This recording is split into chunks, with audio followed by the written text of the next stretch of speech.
Hay una pequeña palabra dentro de nuestro lenguaje eh, que es una palabra que nosotros denominamos dentro del grupo de las preposiciones. Y esa palabra es la palabra pero. Y en mi caminar cristiano no he encontrado una palabra más significativa que esta, la palabra pero. Esta palabra es una expresión que de alguna forma da origen a, a la argumentación de los fracasos, de los desatinos. Eh, es la expresión que da inicio a todas las limitaciones humanas. Pero eh, alguien podría decir, ese muchacho es un buen músico, tiene una capacidad enorme en el ámbito musical, pero no tiene disciplina, no es capaz de dedicar tiempo para ensayar ni practicar.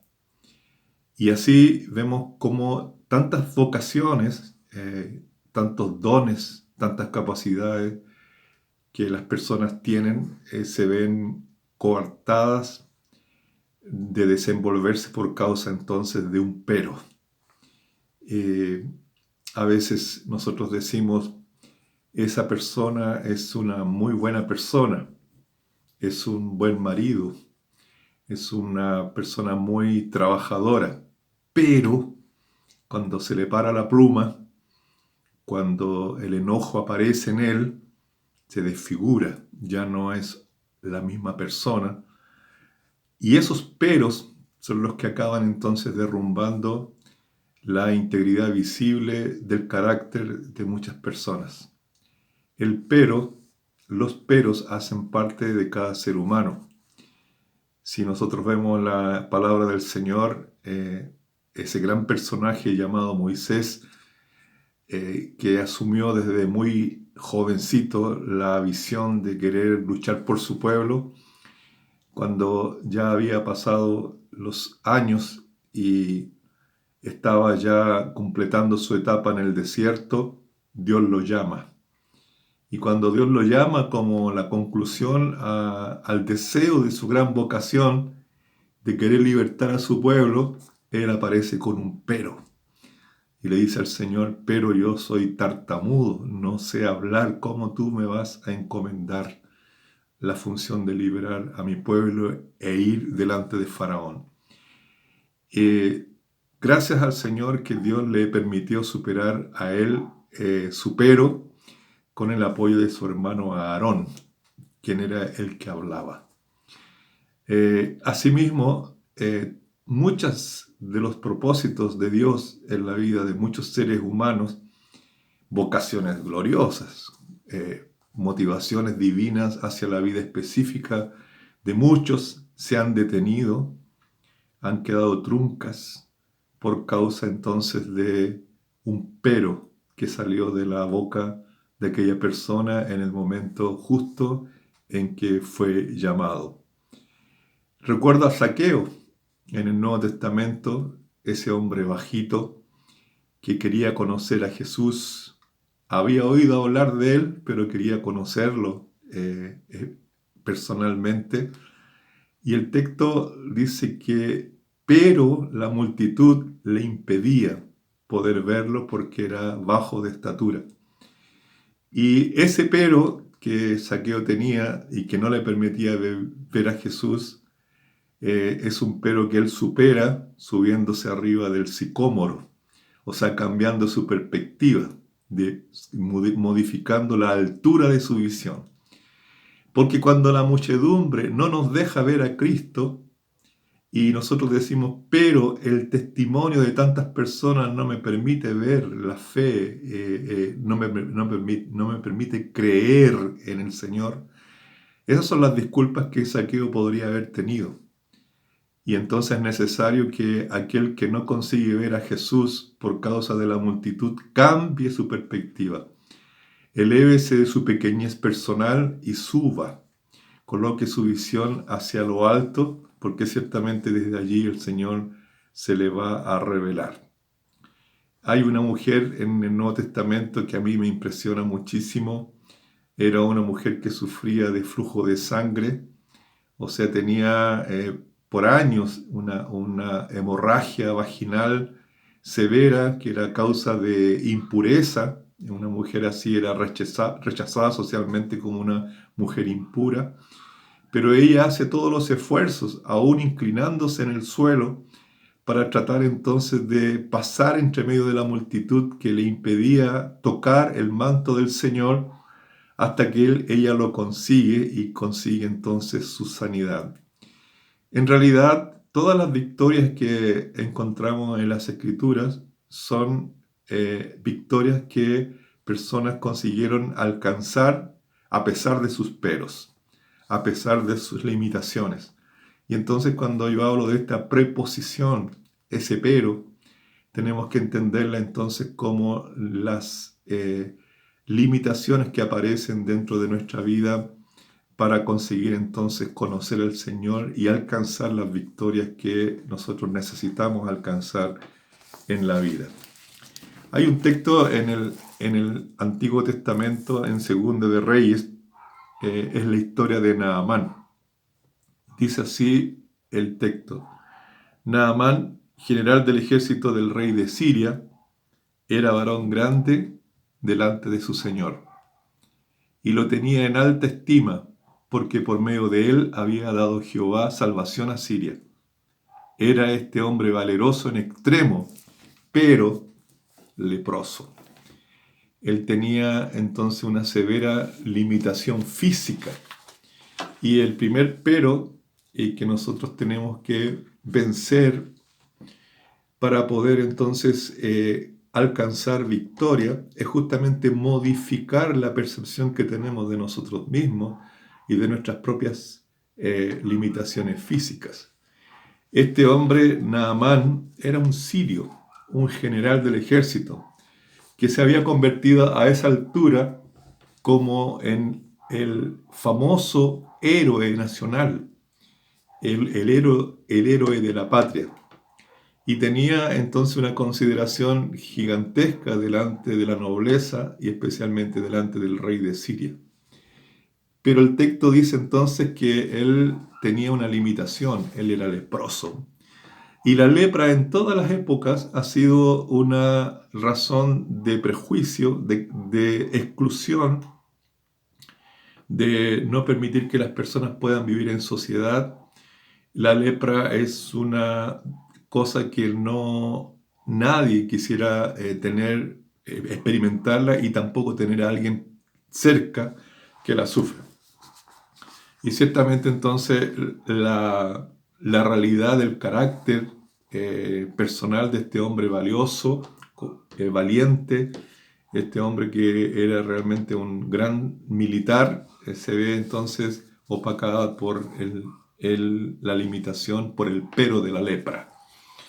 Dice la Escritura a continuación, y de Siria habían salido bandas armadas y habían llevado cautiva de la tierra de Israel a una muchacha, la cual servía a la mujer de Naamán.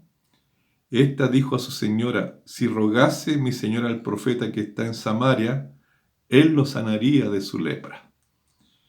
Entrando entonces, dice, Naamán a su señor, o sea, al rey, le relató diciendo: así y así ha dicho una muchacha que es de la tierra de Israel. Y le dijo el rey de Siria: anda, ve, y yo enviaré cartas al rey de Israel. Salió pues él llevando consigo 10 talentos de plata y 6,000 piezas de oro y 10 mudas de vestidos. Tomó también cartas para el rey de Israel que decían así: cuando lleguen a ti estas cartas, sabe por ellas que yo envío a ti mi siervo Naamán para que lo sanes de su lepra. Un pero, y este es un pero mayúsculo, ¿verdad? Que tenía Naamán, y no solamente Naamán, sino también el rey de Siria, es creer que todo en la vida se puede resolver con el poder humano. sea esto el dinero o el poder político. Ese es un pero que la iglesia tiene hoy, que cree entonces que la riqueza, como Naamán tomó riquezas de parte del rey de Siria para ir camino hacia Israel, llevando cartas al rey de Israel para que el rey de Israel lo sanara.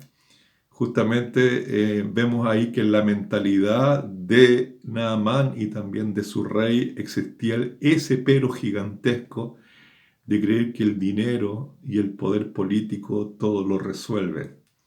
Y este texto es muy interesante porque coloca esos poderes humanos muy por debajo tierra, porque efectivamente hay situaciones y limitaciones, peros en la vida humana que no es posible resolverlos con dinero ni con el poder que los hombres puedan tener, sea en el campo político o social.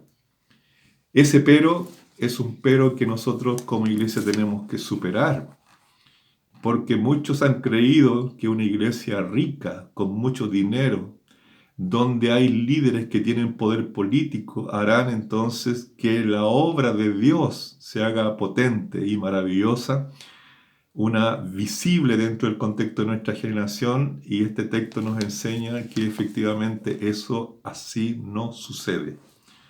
Dice entonces el texto, el versículo 7, luego que el rey de Israel, estoy leyendo en 2 de Reyes capítulo 5, versículo 7, luego que el rey de Israel leyó las cartas, rasgó sus vestidos y dijo, soy yo Dios que mate y dé vida para que éste envíe a mí a que sane un hombre de su lepra. Considerad ahora y ved cómo busca ocasión contra mí. Este rey de Israel tenía cierta sabiduría y reconocía sus limitaciones también. Había un pero gigantesco en él. El rey de Siria le manda una carta y le dice, aquí te mando Naamán a mi general, sánalo de la lepra. Y evidentemente el rey de Israel entiende que el rey de Siria le está colocando una trampa porque él no tiene ninguna facultad de sanar a nadie.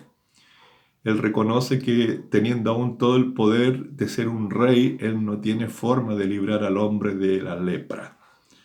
Y entonces dice el texto más adelante, cuando Eliseo, dice, el varón de Dios oyó que el rey de Israel había rasgado sus vestidos, envió a decir al rey, ¿por qué has rasgado tus vestidos? Venga ahora a mí y sabrá que hay profeta en Israel.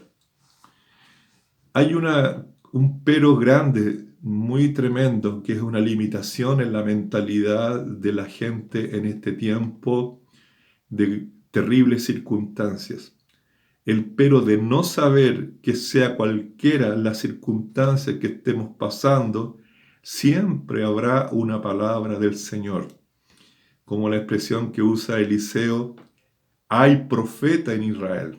O sea, él no está diciendo de sí mismo, estoy yo aquí. No, está diciendo, hay alguien que puede proclamar una palabra, que pueda guiar al pueblo o a una persona, cualquiera sea la circunstancia que ella esté pasando.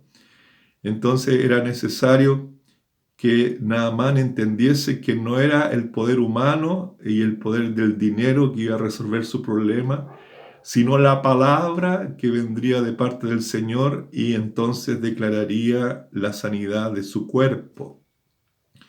Yo creo que, amados, en este tiempo nosotros tenemos que creer que hay palabra y que esa palabra es la única que podrá traer sanidad, que por mucho que sean todos los poderes humanos obrando, eso no alcanza a quitar las circunstancias adversas con las cuales estamos viviendo, sino simplemente la aminoran en cierto grado, pero las personas necesitan volverse al Señor, necesitan volver entonces a estar consagrados a Cristo, el Señor, que es el verdadero sanador de nuestras vidas.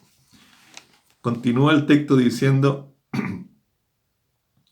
y vino Naamán con sus caballos y con su carro y se paró a las puertas de la casa de Eliseo. Entonces Eliseo le envió un mensajero diciendo, ve y lávate 7 veces en el Jordán, y tu carne se te restaurará y serás limpios.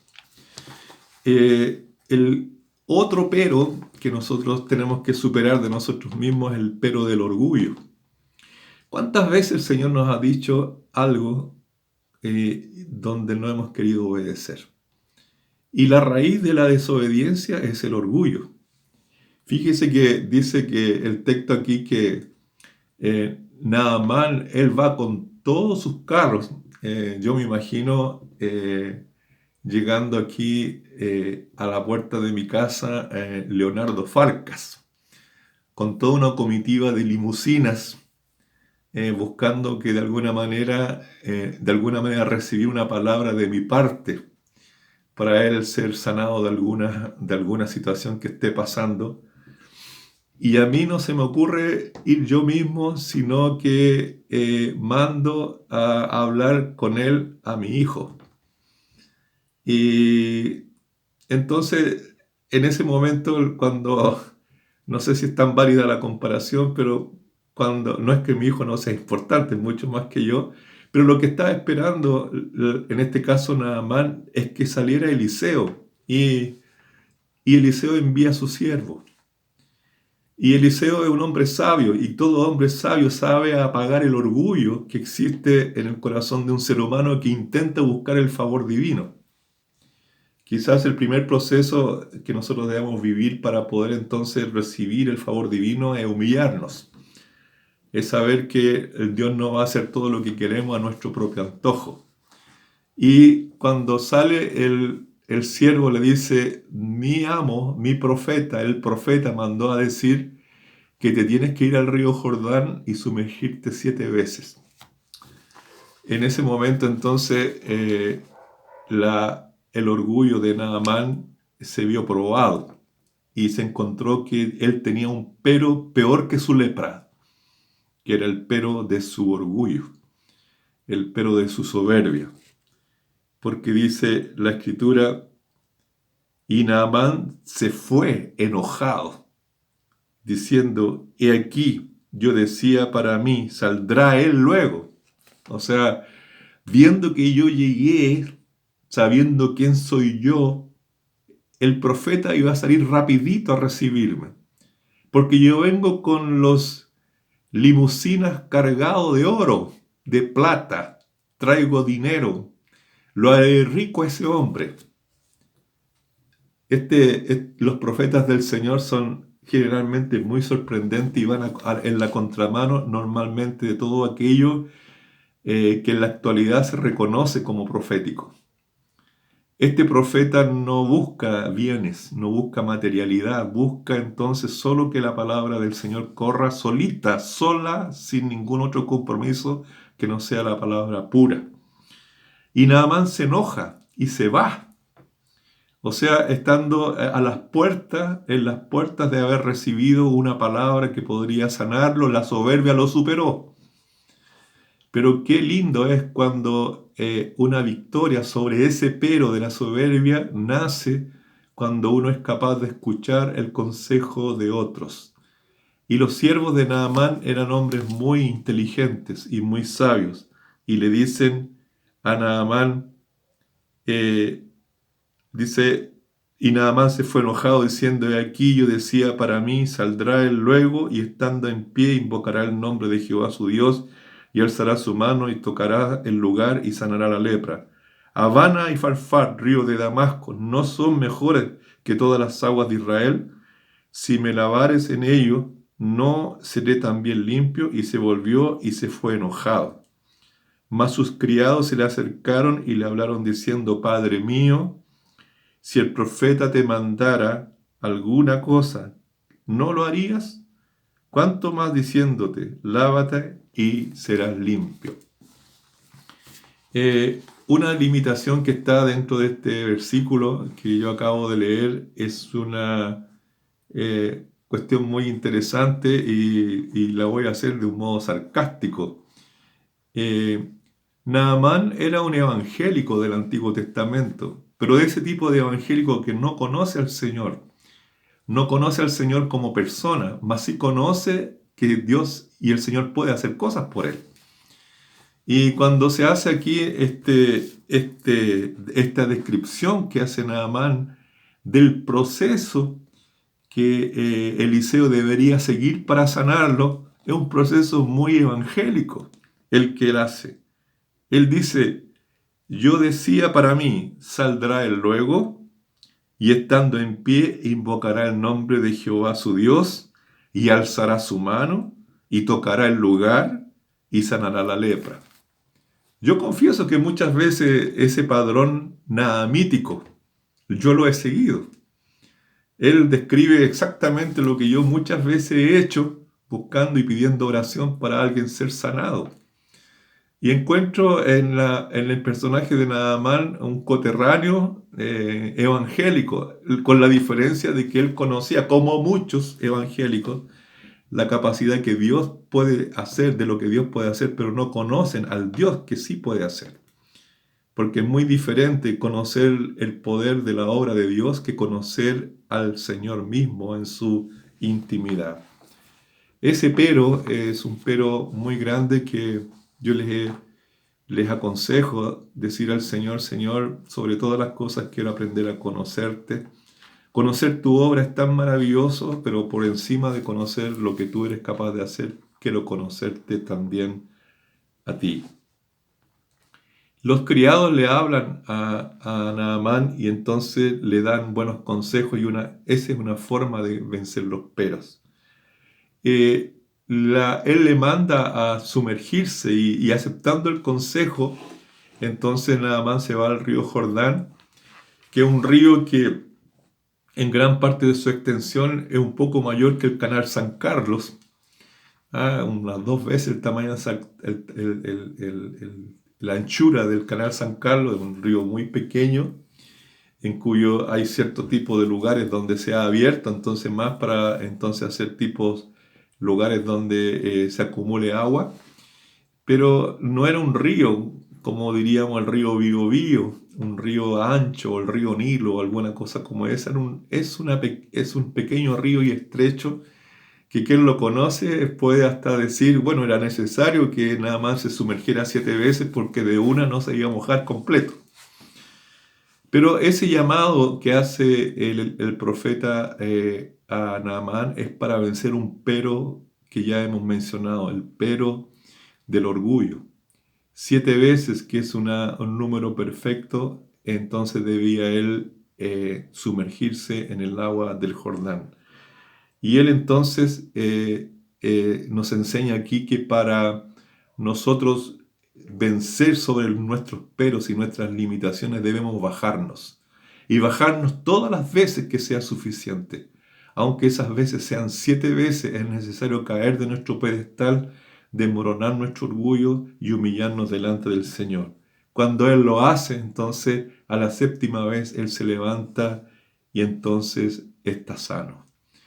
Quiero en esta tarde, o en este día, o en esta noche, en el momento en que usted escuche o vea este video, pueda entonces decir, Señor, hay limitaciones en mí.